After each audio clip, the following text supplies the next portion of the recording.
Com as recentes alterações nos certificados de aforro, será que ainda vale a pena investir neste instrumento? Ou será melhor optar pelos depósitos a prazo? No mais recente episódio do podcast Manibar, explico-lhe tudo. Olá, o meu nome é Bárbara Barroso, sou especialista em educação financeira e finanças pessoais e sejam bem-vindos ao Manibar. Money! Here we go! $100 million. The dollar is our god! Olá meus amigos, como é que vocês estão? Espero que estejam todos bem, de boa saúde, e hoje trazemos um tema que continua na ordem do dia e que deve ser das perguntas que mais tenho recebido nos últimos tempos. Bárbara, ainda vale a pena investir em certificados de aforro? Será que faz mais sentido optar pelos depósitos a prazo? É que agora vi que estão a render mais. O que é que eu devo fazer? Ora bem, vamos por partes. Para quem não se tenha apercebido, o Governo suspendeu a série E dos certificados de aforro e lançou uma nova série com condições diferentes, nomeadamente uma rentabilidade mais baixa para os aforradores. Nesta nova série F, que é a que está disponível para subscrição, os novos certificados oferecem uma taxa de juro base máxima de 2,5%, que compara com a série anterior que pagava uma remuneração máxima, ou seja, a taxa máxima era de 3,5%. Esta alteração não foi de apenas da redução de um ponto percentual da taxa máxima base, ou seja, dos 3,5% passou para 2,5%. Mas teve também aqui a eliminação do prémio de subscrição inicial de 1%, assim como o maior escalonamento dos prémios de permanência, que parte também de um valor mais baixo, ou seja, começa agora no 0,25%, quando anteriormente começava no 0,5%. Os prémios de permanência começam então nestes 0,25% até 1,75%, isto nesta nova série lançada. Além disso, alterou-se o prazo máximo de 10 para 15 anos e o montante máximo de subscrição, que era anteriormente de 250 mil euros, passou para de 50 mil euros. Esta decisão do Governo apanhou muitas pessoas de surpresa. Mas a verdade é que não apanhou os alunos do curso do Zero à Liberdade Financeira. E recentemente eu até mencionei isso em entrevista à revista Sábado. Quando ainda estávamos em 2022, sim, 2022, eu alertei os meus alunos para esta possibilidade e muitos ainda foram a tempo de subscrever ou reforçar o seu investimento na série anterior. Até porque quem sabe e quem frequenta o nosso curso do Zero à Liberdade Financeira sabe que os nossos webinars ao vivo valem por eles próprios, são no fundo um curso. Mas para quem não sabe o que é o curso do Zero à Liberdade Financeira, só posso dizer que é a formação mais completa que alguma vez desenvolvi ao longo de 18 anos que me dedico a esta área, e muito em breve vamos revelar quando vamos abrir as inscrições para esta formação, que é muito mais do que um curso e que já transformou a vida de muitas pessoas. Na descrição deste episódio encontra os links que precisa para saber mais.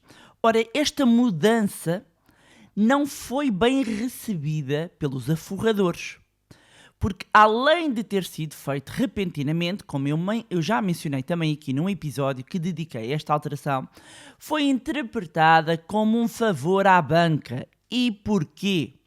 Porque as taxas de juros têm vindo a subir e todos os que têm empréstimos já sentiram esses aumentos. Só que quando olhamos para a remuneração dos depósitos, esta continua irrisória.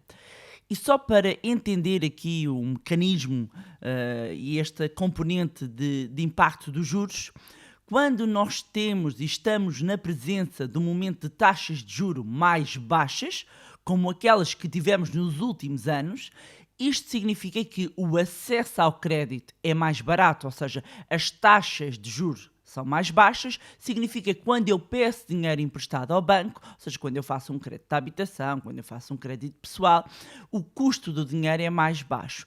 Mas, por outro lado, quando eu coloco as minhas poupanças no banco, ou seja, quando eu coloco o meu dinheiro em depósito a prazo, a remuneração também é mais baixa.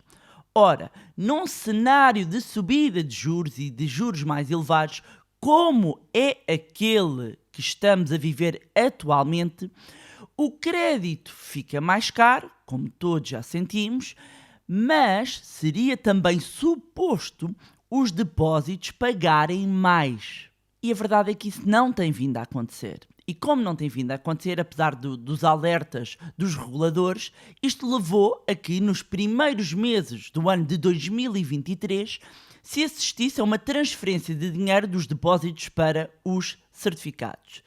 Ora, a suspensão da série E e a criação desta nova série F acaba por aliviar a pressão dos bancos para subirem as taxas, até porque os bancos estão muito confortáveis, basicamente sentados em cima de liquidez e não têm qualquer incentivo para subirem os juros a remunerarem nos depósitos. Segundo os dados mais recentes do Banco de Portugal, em abril, a taxa de juro média dos novos depósitos a prazo a particulares subiu de 0,9% para 1,03%. Ou seja, ultrapassou 1% pela primeira vez desde março de 2015. Quando nós vamos depois detalhar e olhar para os números em função dos prazos dos depósitos, os números mostram que os novos depósitos com prazo até a um ano apresentavam uma taxa média de 0,95%, quando em março era de 0,88%. A remuneração média nos novos depósitos com prazo entre 1 a 2 anos, em abril era de 1,29%, que compara com 1,12% de março. Mas isto eram os dados em abril. E se olharmos para os números atuais, que ainda não estão agregados por parte do Banco de Portugal, mas que qualquer um de nós pode fazer uma ronda pelas diferentes instituições financeiras, percebe que, para começar, de repente parece que surgiram vários depósitos promocionais, que nem cogumelos.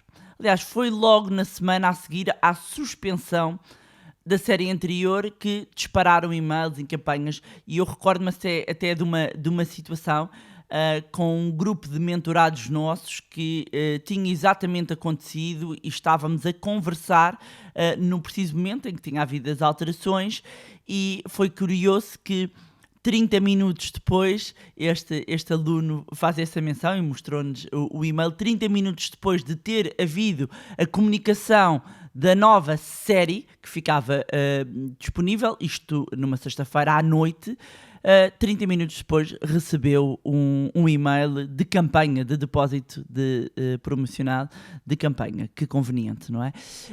O jornal online Eco partilhou um artigo em que mostrava que, mesmo depois, já cerca de uma semana depois da entrada em vigor e da passagem da série E para a série F, não é a passagem, é a série E que foi suspensa as suas novas subscrições e passou a estar disponível uma série F com condições diferentes, e quem não teve a oportunidade de ouvir o episódio que eu gravei sobre as alterações, recomendo que ouça, que tem tudo mais detalhados. Mas basicamente esse artigo mostrava que havia quase 30 depósitos a pagarem mais do que os certificados de aforro. No entanto, quando nós vamos olhar para as grandes instituições financeiras, e basta dizer que os 5 maiores bancos nacionais representam cerca de 80% da cota de mercado, o que significa que a maioria das pessoas tem conta nos maiores bancos.